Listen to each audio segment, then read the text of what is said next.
चंदन काय रे घरी नाही गेलोस? हा घरी नाही जाईन आता.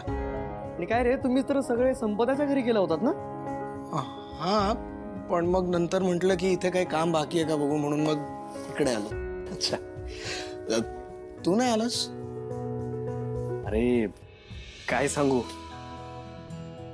एवढा अभ्यास आहे ना आता, आहे तोच वेळ मला पुरत नाहीये. आणि काय झालंय, उद्या पुन्हा सकाळी मला संपदाच्या घरी नाश्त्याला बोलवलं, त्यामुळे तिकडे 2-3 तास जाणारच. अरे पण मग तिथे व्यवस्थित रूमवर बसायचं ना, इकडे गॅरेज मध्ये.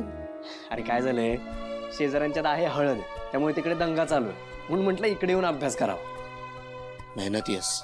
यावेळेस एक्झाम पास व्हायचंच आहे, तरच संपदासोबत हॅप्पी लाईफ आहे पुढे. का नाही होणार रॉकी? अरे तू एवढी मेहनत करतोयस, तू पासही होशील, संपदाशी लग्नही करशील, तिला खूप छान आयुष्य देशील रे तू. रॉकी तुला आठवतं का रे, संपदाने प्रपोज केलं होतं तेव्हा कसा नकार दिला होतास एकदम? अरे चिडला होतास रे अगदी, म्हणजे एकदम असा सभ्य माणसासारखा वागत होता. काय युजली मुली असं वागतात, पण तू मात्र अडून धरलास भावा. हो, कारण तेव्हा मला माहित नव्हतं प्रेम काय असतं ते. काय असतं बरं प्रेम? प्रेम